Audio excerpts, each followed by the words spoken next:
नमस्कार, आप देख रहे हैं आज तक। आपके साथ मैं हूं सईद अंसारी। अरुणाचल प्रदेश के तवांग में 9 दिसंबर को चीन के दुस्साहस का भारतीय जवानों ने करारा जवाब दिया है। करीब 300 चीन के सैनिकों ने नापाक इरादे से यांगसे चौकी पर धावा बोला था, लेकिन भारत के वीर जवानों ने चीन के इन सैनिकों को खदेड़ दिया और खदेड़कर एलएसी के उस पार जाने पर मजबूर कर दिया। हालांकि इस मामले पर संसद से लेकर सड़क तक जबरदस्त संग्राम मचा हुआ है। रक्षा मंत्री राजनाथ सिंह ने साफ साफ ये कह दिया है कि चीन को करारा जवाब हमने दिया है, हमारे वीर सैनिकों ने चीन के सैनिकों को खदेड़ा है। लेकिन विपक्ष का सवाल ये कि 9 दिसंबर की घटना पर संसद में 13 दिसंबर को बयान क्यों? तो उधर चीन की प्रतिक्रिया भी आ गई। चीन ने कहा कि भारत की सीमा पर स्थिति स्थिर है और उसे स्थिर बनाए रखने के लिए हमें भारत का सहयोग चाहिए। चीन के तवांग में जो कुछ भी हुआ उस पर विपक्ष ने सरकार को घेरा। फिर रक्षा मंत्री राजनाथ सिंह ने संसद में बयान दिया। रक्षा मंत्री राजनाथ सिंह ने कहा कि चीन को हमारे जवानों ने मुंह तोड़ जवाब दिया है। तो गृह मंत्री अमित शाह ने भी देश के जवानों की बहादुरी को सलाम किया।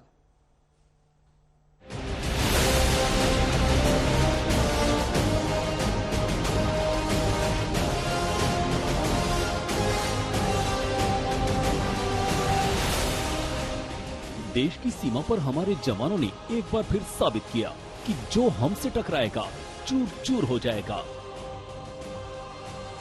अरुणाचल के तवांग में एक बार फिर हमारे जवानों ने साबित किया कि हमारी तरफ जो भी आंख उठाकर देखने की जुर्रत करेगा उसे मुंह तोड़ जवाब मिलेगा। तवांग में जो कुछ हुआ उसे लेकर विपक्ष ने जब बवाल काटा, सवाल उठाए, तो रक्षा मंत्री राजनाथ सिंह ने संसद के दोनों सदनों में घटना की पूरी जानकारी दी। बताया कि 9 दिसंबर को चीन के जवानों ने जब अतिक्रमण की कोशिश की तो हमारे जवानों ने डटकर जवाब दिया और घुसपैठ करने वाले चीनी सैनिकों को वापस खदेड़ दिया। कि हमारे किसी भी सैनिक की न तो मृत्यु हुई है और न ही कोई गंभीर रूप से घायल हुआ है। इंडियन मिलिट्री कमांडर्स के टाइमली इंटरवेंशन के कारण पीएलए सोल्जर्स अपनी लोकेशंस पर वापस चले गए। अध्यक्ष महोदय, तवांग में एलएसी पर यथास्थिति बदलने की चीन की सैनिकों की कोशिश नाकाम रही। रक्षा मंत्री ने संसद को बताया कि दोनों देशों के कमांडर स्तर के अधिकारियों की बातचीत के बाद यथास्थिति फिर बहाल हो गई। इस घटना के पश्चात एरिया के लोकल कमांडर ने 11 दिसंबर 2022 को अपने चाइनीज काउंटर पार्ट के साथ स्थापित व्यवस्था के तहत एक फ्लैग मीटिंग की और इस घटना पर चर्चा की। चीनी पक्ष को इस तरह के एक्शन के लिए मना किया गया और सीमा पर शांति बनाए रखने के लिए कहा गया। इस मुद्दे को चीनी पक्ष के साथ कूटनीतिक स्तर पर भी उठाया गया है। राजनाथ सिंह से पहले गृह मंत्री अमित शाह ने हमारे जवानों की बहादुरी की तारीफ की। और जब तक भारतीय जनता पार्टी की मोदी सरकार चल रही है, 1 इंच जमीन पर भी कोई कब्जा नहीं कर सकता। कल अपने सेना के जवानों ने जो 8 की देर रात को और 9 की सुबह को जो वीरता दिखाई है, मैं इसकी भूरी भूरी प्रशंसा करता हूं। इन्होंने घुसे हुए सभी लोगों को कुछ ही घंटों में वापिस खदेड़ दिया और हमारी भूमि का रक्षण किया है। संसद में रक्षा मंत्री के बयान और गृह मंत्री के भरोसे के बाद भी विपक्ष का हंगामा जारी रहा और सवाल उठाए जाते रहे।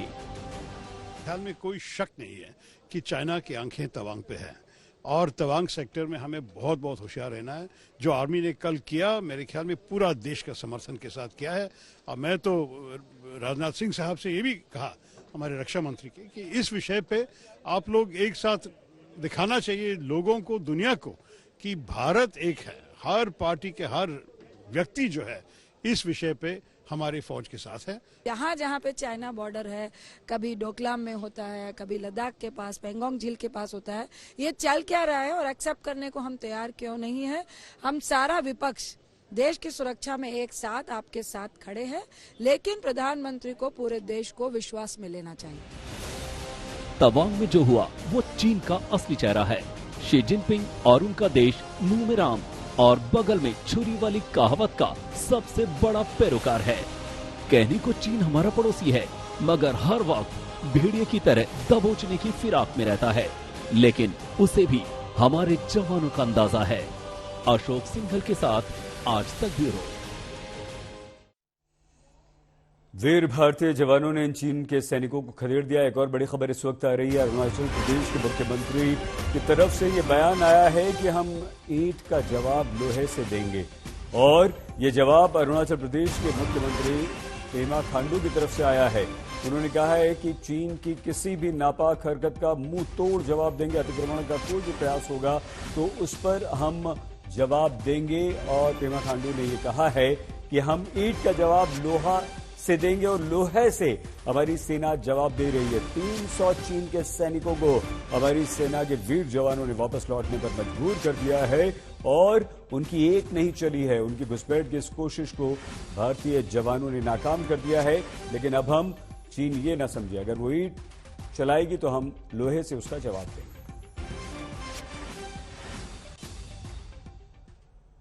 तवांग को लेकर विपक्ष ने जब हंगामा किया तो गृह मंत्री अमित शाह ने कांग्रेस पर गंभीर आरोप लगा दिए। गृह मंत्री अमित शाह ने कहा कि कांग्रेस ने संसद का प्रश्नकाल स्थगित करवा दिया क्योंकि वो सदन को ये बताने वाले थे कि राजीव गांधी फाउंडेशन को चीन की तरफ से चंदा या दान दिया गया था।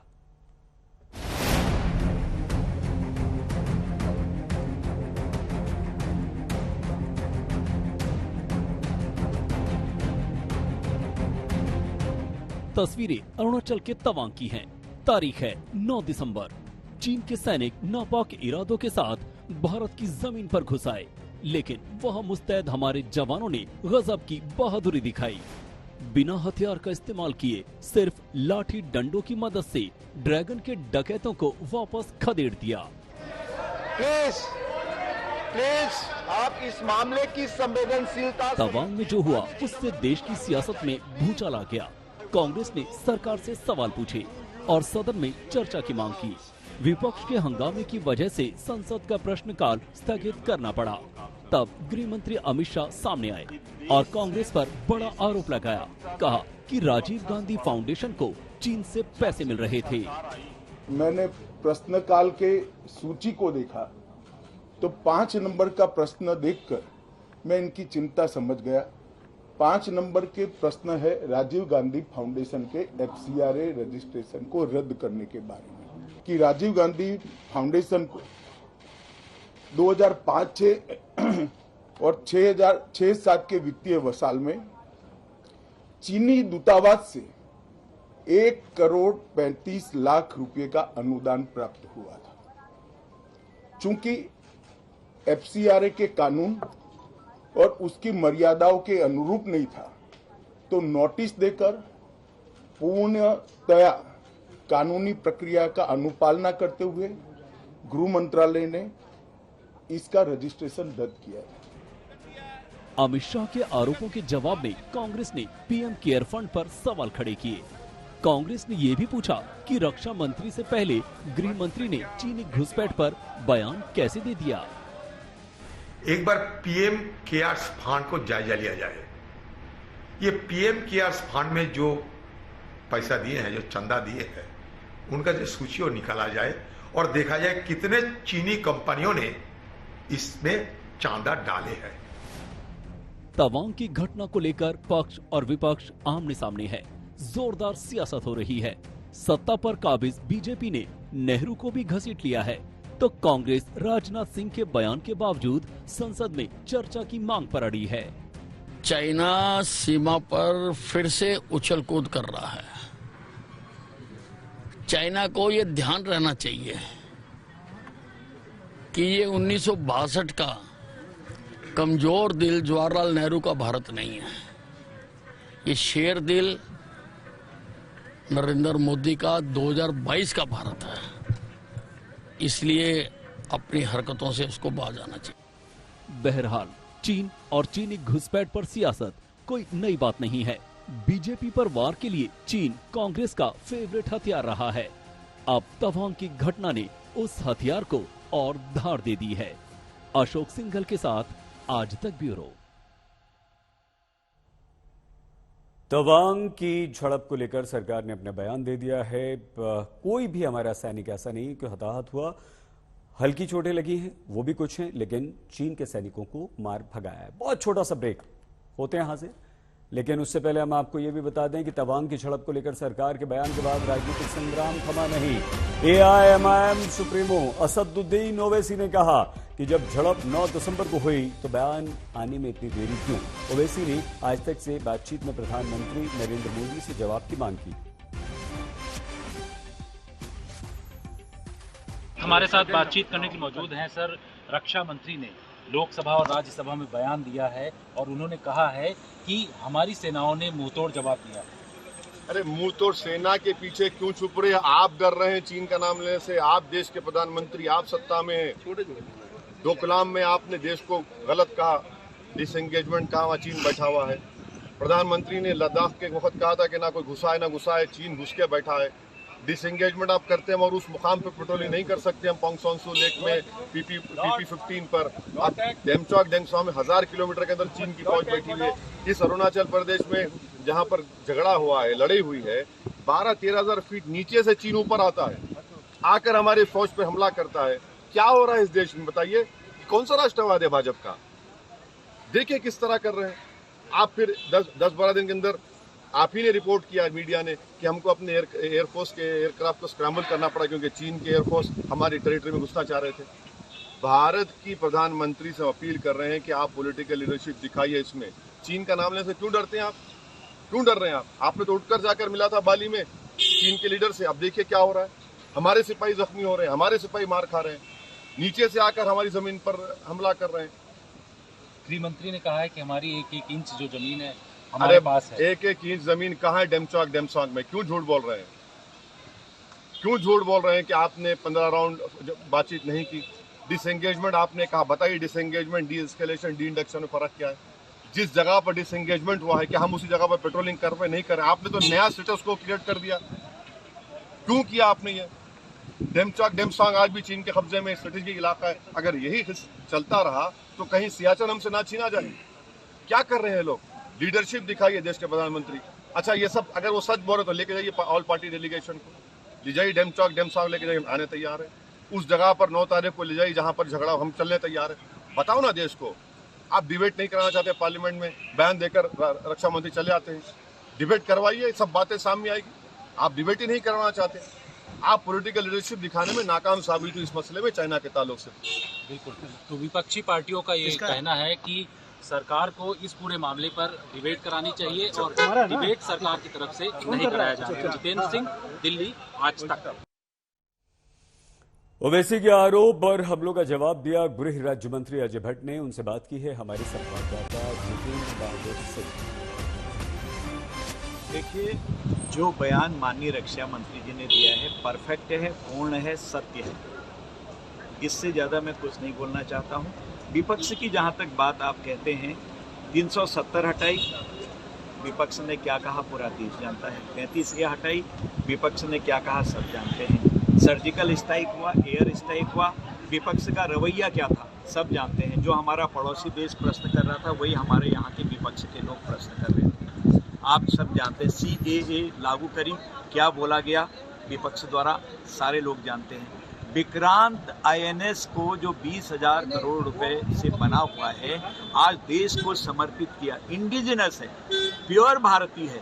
उसके लिए बकअप कितने लोगों ने कहा, धन्यवाद कितने लोगों ने दिया, जबकि आज हम महाशक्तियों में शामिल हो गए हैं। विपक्ष का रवैया हमेशा यही है। मैं इतना ही निवेदन प्रार्थना कर सकता हूं विपक्ष से कि पक्ष और विपक्ष लोकतंत्र के दो बहुत ही मजबूत पहिए होते हैं। तवांग में जो हुआ वो चीन की विस्तारवादी नीति का सबसे बड़ा साक्ष्य है। इसके अलावा इसे चीन में जीरो कोविड पॉलिसी के विरुद्ध बगावत से ध्यान भटकाने के लिए जिनपिंग की साजिश का हिस्सा भी माना जा रहा है।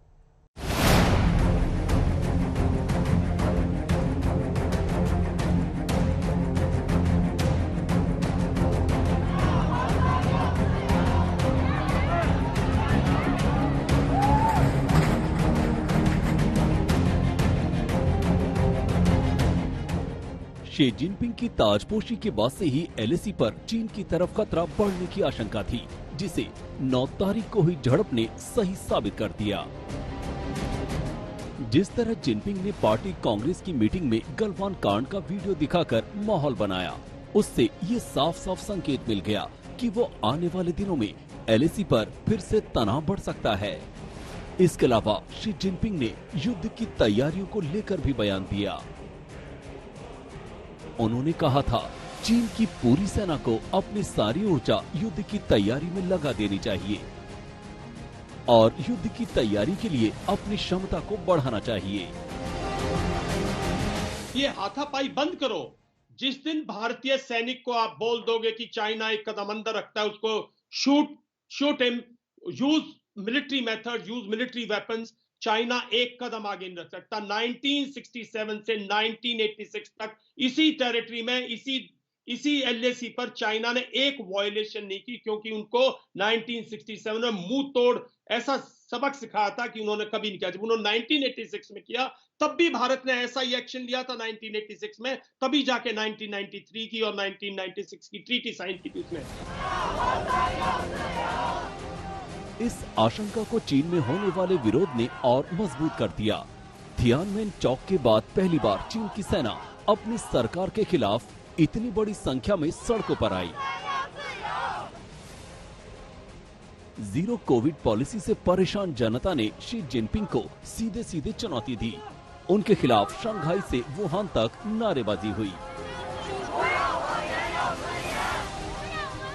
जिस तरह से चीन में प्रदर्शनकारियों को कुचला गया, उनकी आवाज को दबाया गया, उसे भारत के लिए शुभ संकेत नहीं माना गया, क्योंकि तीसरे कार्यकाल में शी जिनपिंग भारत से टकराव बढ़ा सकते हैं, क्योंकि चीन में कोरोना पाबंदियों के चलते इकोनॉमी की रफ्तार सुस्त हो गई है।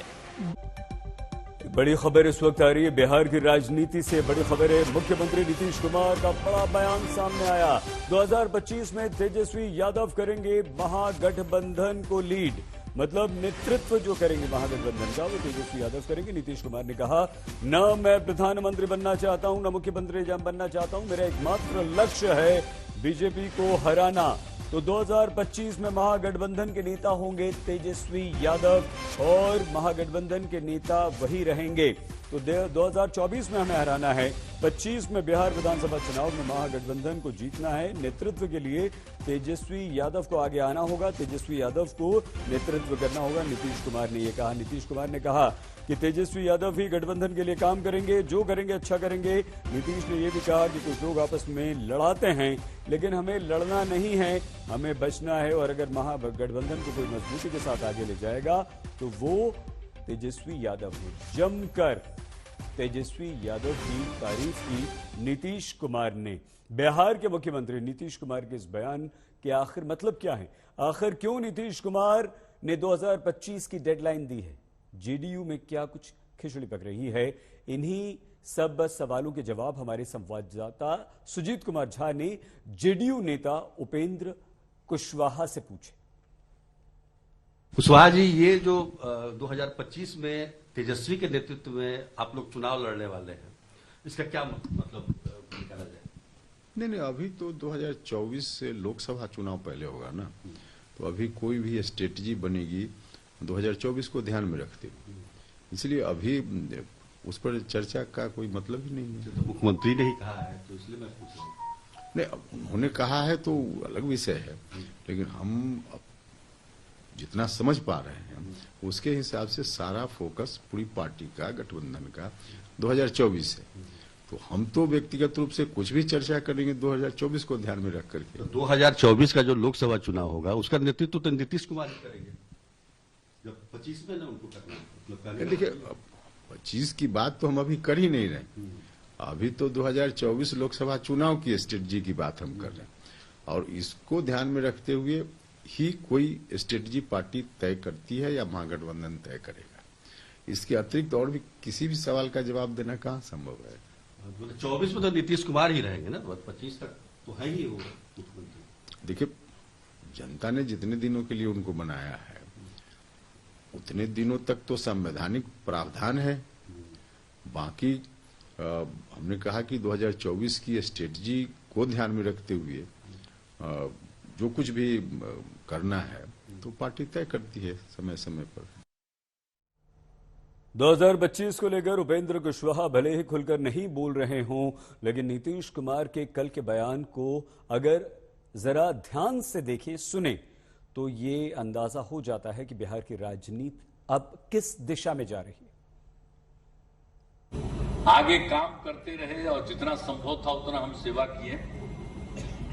तब तो हमरा एगो बात मानिए, आप लोग तो इतना कर ही लिए हैं कि इतना तो हम लोग कर ही रहे, और जो बाकी भी कुछ भी होगा आपको आगे भी तो तेजस्वी जी पूरा काम को करते रहेंगे और करवाते रहेंगे, कोई दिक्कत नहीं आएगी। इसलिए बहुत लोग आपस में फिर झंझट कराना चाहे, मत किसी के बात में झंझट करिएगा। आपस में एकजुटता रखना चाहे, सबको मिल करके एक साथ से काम करना है और कहीं कोई किसी तरह का आपस में विवाद नहीं करना है। गलवान के बाद चीन ने तवांग में हिमाकत की। 8 और 9 दिसंबर को एक बार फिर से गलवान के अंदाज में चीन ने अरुणाचल के तवांग में घुसपैठ की कोशिश की है। रक्षा मंत्री राजनाथ सिंह ने संसद में साफ कर दिया है कि दिलेर भारतीय जवानों ने चीनियों को वापस खदेड़ दिया है। सेना को घटना की खुफिया जानकारी पहले से मिल गई थी। हमारे जवान तैयार थे, हमारे जवानों ने चीन के सैनिकों को खदेड़ दिया है। तवांग से जुड़ी कुछ और नई एक्सक्लूसिव जानकारी यह है, आज तक के हाथों जो जानकारी लगी है, सेना को इस बात की खुफिया जानकारी मिल चुकी थी कि चीन नापाक हरकत कर सकता है, इसलिए हमारे जवान उसी हिसाब से पूरी तरह से तैयार थे। आज तक को मिली एक्सक्लूसिव जानकारी के अनुसार 2 पोस्ट पर भारतीय जवानों ने चीनी सैनिकों की जबरदस्त पिटाई भी की। ऐसी पिटाई कि उन्हें उल्टे पैर भागना पड़ा। डर के मारे चीन के पोस्ट पर उनके जवानों की तरफ से हवाई फायरिंग तक की गई, लेकिन भारतीय सैनिक, वीर जवान डटे रहे और चीन के सैनिकों को भागने पर मजबूर कर दिया।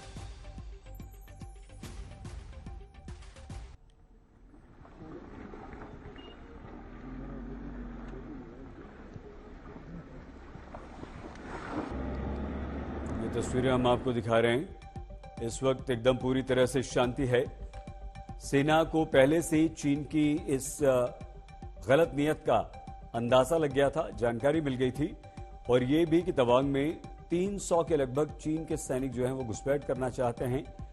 पहले बातचीत होती रही थी, अपडेट अभी तक का हम आपको दे देते हैं। तवांग में चीन से झड़प पर ये एक्सक्लूसिव जानकारी आज तक पर हम आपको दे रहे हैं। हमारे जवान अलर्ट थे, तैयार थे। चीनी सैनिकों को घेर कर झपट पड़े थे हमारे भारतीय जवान, और 2 जगहों पर चीनी सैनिकों की भारतीय वीर जवानों ने जमकर पिटाई भी की, और ऐसी कि उन्हें वापस लौटना पड़ा, चीन के सैनिकों को वापस जाना पड़ा। तो ये झड़प पर एक्सक्लूसिव जानकारी। भारतीय सेना को ये बात पहले पता चल गई थी कि चीन के सैनिक जो हैं वो घुसपैठ का इरादा रखते हैं और चीन एक बार फिर से नापाक हरकत करने वाला है, और इसीलिए हमारे सैनिकों की, हमारी सेना की तैयारी पहले से थी। कुछ घंटे तक लाउडस्पीकर के द्वारा दोनों ने बात भी की, लेकिन जब ये बात नहीं बनी तो उसके बाद भारतीय जवानों ने 2 दिन और के बाद यानी कि 11 दिसंबर को एक फ्लैग मीटिंग भी की। लेकिन फिलहाल फ्लैग मीटिंग में चीन ने भारत को सख्त चेतावनी दे दी है कि अगर इस तरह की हरकत हुई तो हम मुंह तोड़ जवाब देंगे। हमारे देश के रक्षा मंत्री राजनाथ सिंह ने तवांग की घटना पर बयान भी दिया। चीन की तरफ से पहली प्रतिक्रिया भी आई। चीन ने कहा कि भारतीय सीमा पर स्थिति स्थिर है। चीन ने शांति बनाए रखने के लिए भारत से सहयोग मांगा। अब हम आपको दिखाते हैं कि सरकार के अनुसार तवांग में 9 दिसंबर की रात को आखिर हुआ क्या था।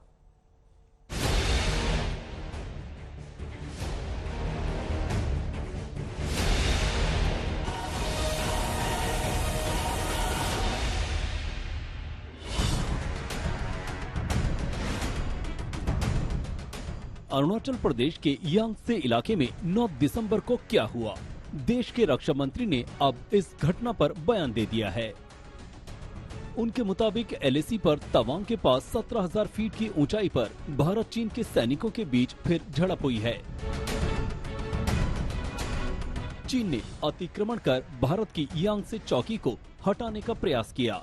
इस दौरान हुई झड़प में दोनों तरफ के सैनिकों को चोट आई, लेकिन भारत का कोई भी जवान न तो शहीद हुआ, न ही किसी को गंभीर चोट आई है।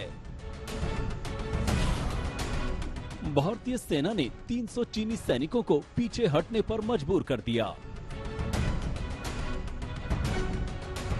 9 दिसंबर 2022 को पीएलए ट्रुप्स ने तवांग सेक्टर के यांगसे एरिया में लाइन ऑफ एक्चुअल कंट्रोल पर अतिक्रमण कर स्टेटस को एक तरफा बदलने का प्रयास किया। चाइना के इस प्रयास का हमारी सेना ने दृढ़ता के साथ सामना किया है अध्यक्ष महोदय,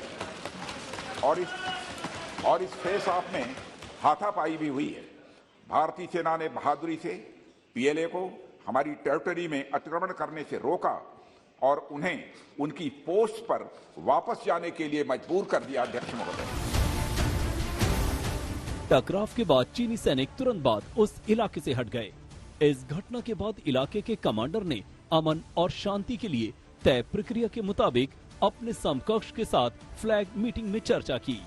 चीन से कह दिया गया कि वो यथास्थिति को बहाल रखे। कमांडर्स के टाइमली इंटरवेंशन के कारण पीएलए सोल्जर्स अपनी लोकेशंस पर वापस चले गए। अध्यक्ष महोदय, और इस घटना के पश्चात एरिया के लोकल कमांडर ने 11 दिसंबर 2022 को अपने चाइनीज काउंटर पार्ट के साथ स्थापित व्यवस्था के तहत एक फ्लैग मीटिंग की और इस घटना पर चर्चा की। चीनी पक्ष को इस तरह के एक्शन के लिए मना किया गया और सीमा पर शांति बनाए रखने के लिए कहा गया।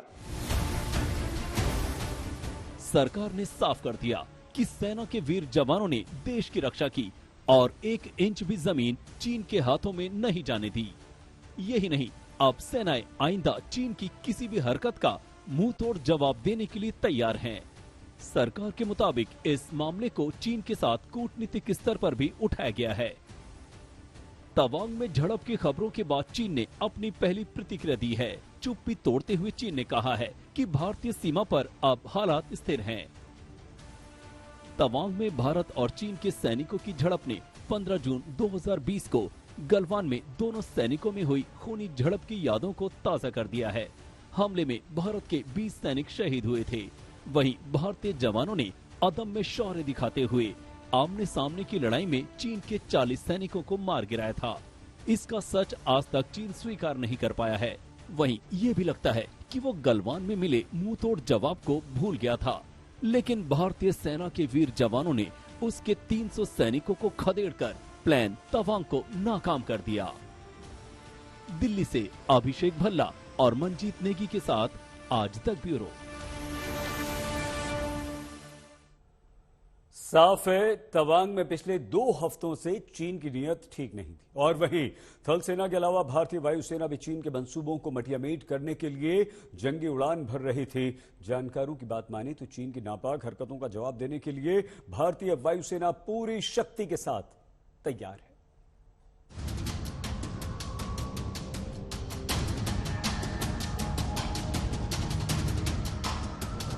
तवांग में 9 दिसंबर को चीनी हिमाकत के बाद तनातनी बढ़ गई है। यांगसे चौकी को हटाने आए चीनियों को भारत के बहादुर जवानों ने मुंह तोड़ जवाब दिया। अब वायुसेना ने चीन को सबक सिखाने के लिए मोर्चा संभाल लिया है। भारतीय वायुसेना ने अरुणाचल सीमा पर कॉम्बैट एयर पेट्रोलिंग यानी जंगी उड़ानें शुरू कर दी हैं। 9 दिसंबर को तवांग में हुई झड़प से पहले भी चीन ने अरुणाचल सीमा में अपने ड्रोन भेजने की कोशिश की थी। इसके बाद वायुसेना ने फौरन अपने लड़ाकू विमान अरुणाचल सीमा पर भेज दिए। तवांग के करीब यांगसे में एलएसी के पास 2 इलाकों होलीद्वीप और परिक्रमा एरिया में चीन भारतीय चौकियों का विरोध कर रहा है। पिछले कुछ हफ्तों में 2-3 बार इन चौकियों की तरफ बढ़ रहे ड्रोन को भारतीय लड़ाकू विमानों ने रोका है। सुखोई 30 MKI ने इस हवाई उल्लंघन को रोका था। एलएसी पर भारतीय वायुसेना की नजर लगातार चीनी ड्रोन पर है। वायुसेना ने साफ कर दिया है कि अगर चीनी ड्रोन रडार पर दिखे तो उनके खिलाफ कार्रवाई की जाएगी। आपकी पूरी की पूरी इतनी फौज बैठी है, एयरक्राफ्ट बैठे हैं, और दूसरा ये है अब आपको लैंड कोई हारने की जरूरत नहीं है। अगर आपको एयर लगाना पड़ेगा, अटैक हेलीकॉप्टर लगाने पड़ेंगे तो आप उसको लगाइए। जब तक आप एग्रेशन दिखाएंगे नहीं और इनिशिएटिव नहीं दिखाएंगे, चाइना आपकी इज्जत नहीं करेगा। जहां तक कॉम्बैट एयर पेट्रोल या जंगी उड़ानों की बात है, तो ऐसे मिशन के तहत फाइटर एयरक्राफ्ट को घुसपैठ करने वाले विमान या किसी और मशीनरी को मार गिराने का आदेश दिया जाता है। ऐसे मिशन में दुश्मन के फाइटर प्लेन को टारगेट तक पहुंचने से पहले ही तबाह कर दिया जाता है। पूर्वोत्तर की बात करें तो वहां भारतीय वायुसेना की मौजूदगी काफी मजबूत है। असम के तेजपुर और झाबुआ में कई जगहों पर सुखोई 30 की तैनाती है। राफेल फाइटर जेट्स भी बंगाल के हशीमारा में तैनात हैं, जो काफी कम समय में नॉर्थ ईस्ट को कवर कर सकते हैं। एक स्टैंड लेना चाहिए बड़ा रिजोल्यूटली कि हम इकोनॉमिकली भी चीन को हिट करेंगे। मिलिटरीली तो हम चीन को अभी हिट इतना नहीं कर सकते, पर अपने आप को डिफेंड जरूर कर सकते हैं। हाँ, हम अपनी एयरफोर्स वगैरह के साथ इस्तेमाल करें तो हम चीन को भी एक बड़ा मुंहतोड़ जवाब दे सकते हैं, इसमें कोई दो राय नहीं है। अब सवाल उठता है कि आखिर तवांग पर चीन की नजर क्यों है? यांगत्से चौकी बेहद अहम। 17,000 फीट पर यांगत्से में भारत अपनी चौकी से चीन की हर हरकत पर नजर रखता है। रणनीतिक तौर पर ये जगह बहुत अधिक मायने रखती है। तवांग से पूरे अरुणाचल प्रदेश पर नजर रखी जा सकती है। इसी वजह से चीन इसे हथियाने की साजिश रचता रहता है। 1962 के युद्ध में चीन ने तवांग पर कब्जा कर लिया था। हालांकि संघर्ष विराम के बाद वो पीछे हट गया था, क्योंकि तवांग मैकमोहन लाइन या एलएसी के अंदर पड़ता है। एलएसी क्रॉस करने की अहम जगह।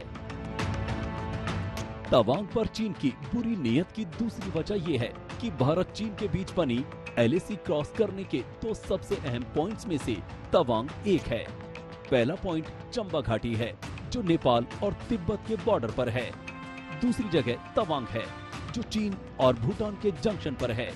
यहाँ से चीन के लिए पूरे तिब्बत पर नजर रखना बेहद आसान होगा। धर्मगुरु दलाई लामा की वजह से विरोध। तवांग को लेकर चीन के विरोध की तीसरी बड़ी वजह है तिब्बती धर्मगुरु दलाई लामा।